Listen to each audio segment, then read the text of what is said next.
In Germany, Interpol analyst Lewis watches his accomplice Thomas meet with a secretive source that vows to have delicious data on the IBBC, the Worldwide Bank of Business and Credit. He actually needs time to sort things, however, so Thomas causes him to swear he'll bring real actual confirmation of his intel for their next gathering before he leaves. On out, he calls partner lead prosecutor Eleanor to let him know the little data he knows, and when's going to go. Where gets his arm, hurts, and falls oblivious to the ground. When Lewis sees this, he runs toward Thomas to beware of him, yet he turns out to be hit by a vehicle and falls oblivious too.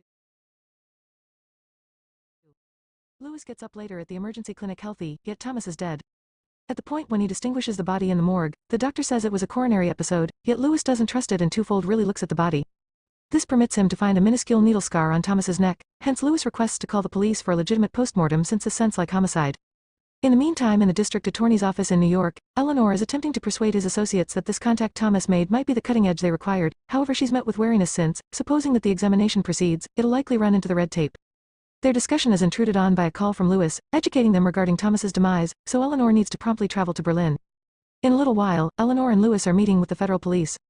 They explain that there are markers pointing at hydrocyanic harming, however the police believe it's incidental proof and point out that the tests were negative for harms. Subsequently they can't see a justification for why they ought to accept this could be murder. Eleanor and Lewis must choose the option to admit that they've been exploring the IBBC for a very long time since they got connected knowledge demonstrating that this bank has turned into the decision for things like tax evasion, terrorism, and arms sales. The source Thomas Maffei, who they actually don't have the foggiest idea about the character of, may have likewise passed on or vanished on the grounds that they haven't had the option to reach him for 12 hours. The police are disturbed they weren't told about any of this previously and make sense of them without preferable proof over irregular hypotheses. Chasing after the IBBC will not occur in Germany. They likewise remind Lewis to be cautious with his activities as a result of his set of experiences. Coming back to the hotel, Eleanor needs to understand what Lewis did in the past for an advance notice like that, yet Lewis won't say a new thing. In the meantime, in a museum in Berlin, IBBC leader Wessler meets with the consultant to bring some huge news. Italian prime ministerial candidate up-and-comer and armsmaker Calvini has dropped his arrangement with the bank, so the expert should deal with him. In a little while, Lewis is checking the information and finds that IBBC's senior VP of acquisitions Clement has passed on in a mysterious street mishap. The following morning at the Interpol base camp in France, Lewis's prevalent Victor finds him right off the bat in the workplace encompassed by research. Lewis is certain that Thomas was the source and he was killed for snitching on the grounds that the Times on Gendarmerie's accident report don't match the assertion given by Jonas, the IBBC chairman. Lewis needs to go to Luxembourg to converse with Jonas and get him with a falsehood, however Victor rejects, reminding Lewis he isn't a cop any longer. Lewis alters his mind by bringing up how the IBBC is continually being impeded by the intricacies of worldwide regulation against the movement to the IBBC workplaces, where he sees Jonas with Wexler yet gets disregarded by them. All things being equal, Lewis is met by White, the bank's legitimate counsel, and a commissioner of Gendarmerie. Lewis is furious that he can't meet with Jonas as he was guaranteed, however he makes sense of the justification behind his visit in any case, calling attention to the distinction in times between the report and Jonas's assertion. The commissioner gets the report and promptly lets him know it was essentially a typing mistake from his representatives. Lewis must choose the option to leave easily, and on out, he gets a call from Eleanor letting him know that the full tox examination they ran on Thomas's body is uncertain, the degrees of cyanide in his blood aren't sufficiently high to consider harming. This leaves Lewis so distrustful that when somebody coincidentally bumps him, he pivots and gets the individual rather fiercely thinking they were attempting to harm him too, but it was only a random client at the bank. Later at night, Eleanor continues to call Clement's wife to check whether she knows anything. The unfortunate lady would rather not be irritated any longer, however Eleanor brings up her significant other was presumably killed and wasn't in a mishap, so she gives her a telephone number in the event that she recalls that anything. Seconds after the fact, Eleanor gets a message from Clement's wife saying she had no clue her better half was meeting with Interpol, however with regards to the question of unlawful weapons, he was in touch with Calvini. In the meantime, Lewis appears at Victor's home to let him know how the bank paid off the Gendarmerie to change the report. Victor maintains that Lewis should come inside, yet Lewis snatches Victor's telephone and obliterates it, tracking down a secret bug inside. Victor consents to walk his dog to have a cover while they talk outside, and Lewis explains he found bugs in his place as well, same for Eleanor. Victor needs to caution their bosses about this, however Lewis stops him, making sense of that assuming they set off alerts they'll lose the valuable chance to get these folks covertly. Lewis shows him an image of Clement standing with Calvini and makes sense of what Eleanor has found out up until this point, hence Victor allows him to go to the lab. Meanwhile, a secretive expert marksman is shooting a unique slug that he places in a crate and ships off Italy, where it is gotten by Police Chief Barilla. A couple of days after the fact, Lewis and Eleanor show up in Milan and meet Taruti, who is responsible for supervising Calvini's most recent political convention. While ready to be gotten, Eleanor calls attention to she can see Lewis isn't eating or resting soundly and reminds him to care more for himself since she can't make them crash as he completed a long time back. Eleanor knows this since she at last called the yard and found Lewis left after he attempted to examine the IBBC there. His witness had been a joke, the case went to pieces, and an irate Lewis snapped and went after an assistant commissioner. Lewis brings up the authorities' version isn't correct, his witness had been strong, however unexpectedly his AC constrained him to release him and after 3 days, the witness and his family all died in a car crash. At the point when Louis and Eleanor at last get to meet Calvini, they're reminded that this discussion is all in private. Calvini makes sense of that Jonas is attempting to make the IBBC the elite intermediary of Chinese little arms to the third world, and the rocket bargain they were attempting to escape Calvini as the entryway exchange. Louis doesn't understand how much benefit the bank is getting this, so Calvin needs to make sense of this isn't about profit. It's anything but a control. They would rather not control the contention. They need to control the obligation the contention makes. That is the quintessence of the financial business. You control debt, you control everything, including the nations themselves. During a rally, a young sniper hides in a hotel across the street, and when his stopwatch hits 1 minute, he shoots at Calvini, but the shot fails. A second shot comes and does kill Calvini, but this bullet didn't come from the same man. As the crowd begins panicking, Louis and Eleanor come out from a cafe to see what's going on, and Brio takes his men inside the hotel, already knowing where the sniper is and pretending he saw him on the window. The cops find the sniper trying to escape and shoot him on the spot, then Brio plants the bullet he received in the mail to make it look like this guy truly killed Calvini. Louis notices the cops entering the hotel and goes inside as well, finding the consultant escaping through the back door, thus he follows him to the streets with Eleanor and Cerruti closely behind him. Once outside, they can't see the consultant anywhere, but Eleanor approaches a car with someone inside. This is indeed the consultant, who hits her with the car before driving away. Eleanor is fine, but she can barely move, so Cerruti accepts to stay with her and gives his gun to Louis to go after the criminal. Louis runs after the car and catches it when it stops at a red light, but by the time he comes closer, the consultant had already abandoned the vehicle. Meanwhile, Jonas is trying to negotiate another weapons sale with the general working for the RFF when the secretary interrupts him because he's needed somewhere else. Wyatt and Wetzler inform Jonas of Calvini's death and comment they should wait until the authorities resolve the matter to approach Calvini's sons about the missiles deal, but Jonas disagrees. He doesn't want to risk any complications with the sale, meaning they should approach the sons now since they would have jumped on the deal anyway if it hadn't been for their father. In the evening, Cerruti tells Eleanor and Louis about the clues he's found so far. The dead sniper had been a member of the Red Brigade, and the guy they followed drove a stolen car. They were unable to find lift prints, fibers, or residue, and nobody saw him leave either, so the official story is blaming the Red Brigade for the kill. Louis doesn't believe it and thinks the man had been set up, lest he convinces Cerruti to let him and Eleanor look around the scene of the crime. Using 2 flag sticks on the bullet holes left on a column, they follow the direction the bullets come from. Then Louis looks through the holes to notice one came from the room where they found and killed the sniper, but the other came from the hotel's roof. Louis and Eleanor go to the roof and find plenty of space for a sniper to hide. Since the dead sniper had a stopwatch with him, Louis thinks it could have synchronized, but Eleanor points out a problem. 2 bullet casings had been found in the room and ballistics confirmed they matched the weapon, so there's no way to explain where the second bullet came from or where the third is. Louis isn't sure what to do until he finds a pump, and he brings a special team to remove the water with a special machine, finding a footprint that looks extremely familiar. When they return to the office, Louis shows Eleanor and Cerruti that he has a picture of the footprint from the crime scene where a former IEMAC executive director was killed last year. Cerruti sends the footprints to the lab and confirms there's a high possibility of a match.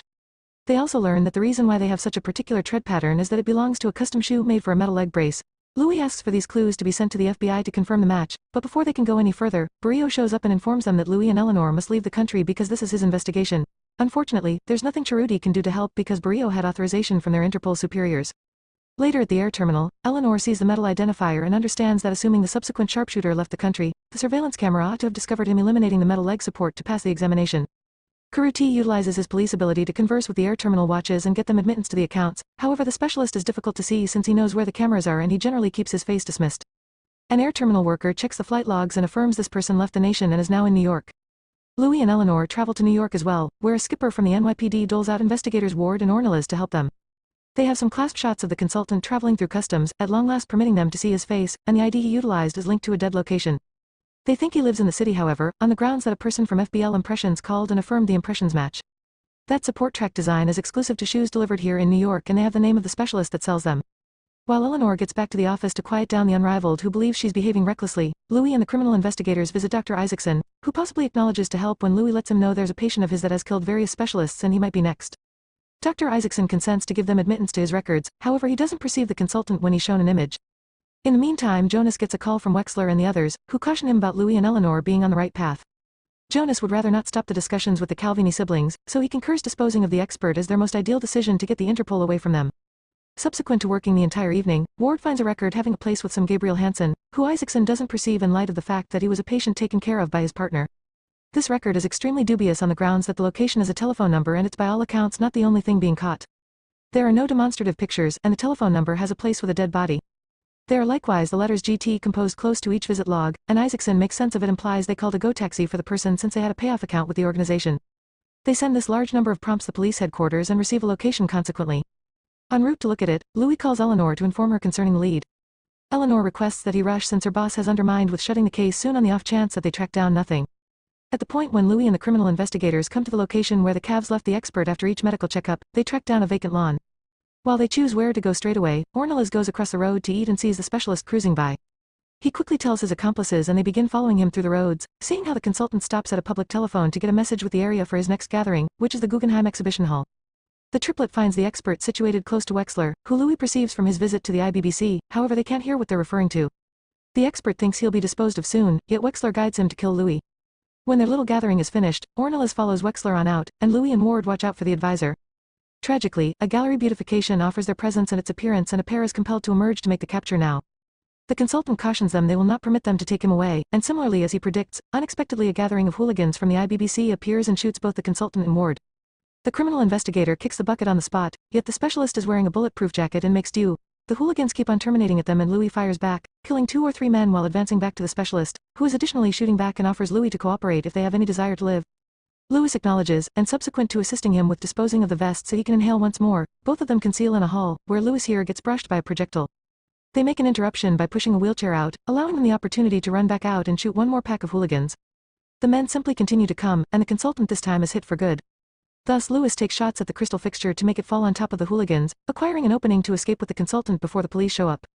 Tragically the consultant is dead before he can offer any data. At night, Eleanor makes some things happen to protect Louis from the police headquarters. She likewise brings a unique insight report on Wexler.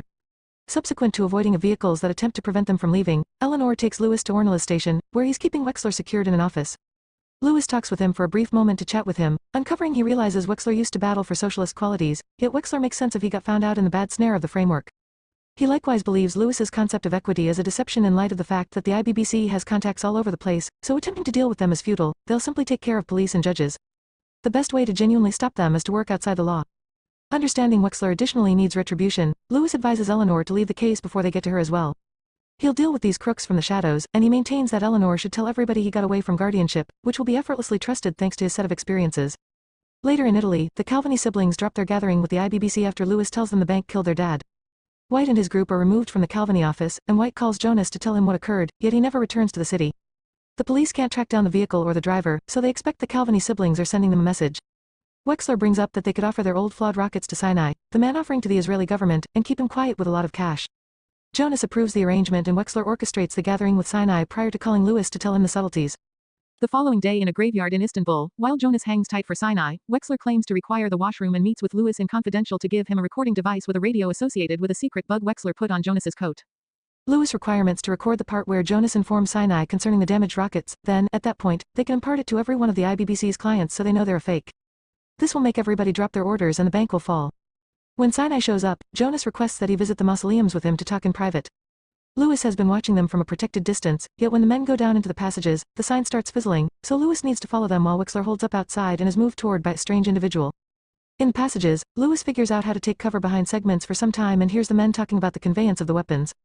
Anyway, before they even begin to contact the subject of the inadequate rockets, Louis chances upon a lot of bats that cautions the watchman of his presence, and he gets thrown out without getting to record the main part. When Jonas and Sinai emerge, they've previously completed their gathering and are heading out in a different direction. Jonas approaches Wexler just to think that he is dead, so rather than leaving in his vehicle, he chooses to go to the roads and conceal in the group. Louis approaches Wexler also and subsequent to taking the firearm he had concealed in his garments, he pursues Jonas, who sees Louis coming and attempts to get away from by running on the rooftops. Whenever Jonas gets found out on an impasse, he lets Louis know that killing him is trivial on the grounds that another person will take his situation and the IBBC will continue onward, which makes Louis falter. At that point, a contract killer recruited by the Calvini siblings appears and kills Jonas, saying thanks to Louis for making his occupation more straightforward. Louis is left staggered, not understanding what to do now that his examination didn't prompt anything. Similarly as Jonas anticipated, later on another person assumes control over his situation and the IBBC keeps on developing. Anyway, their forceful strategies and inconceivable development become excessively dubious in any event, for the public authority, so the American Senate at last permits Eleanor to go all out with a full investigation.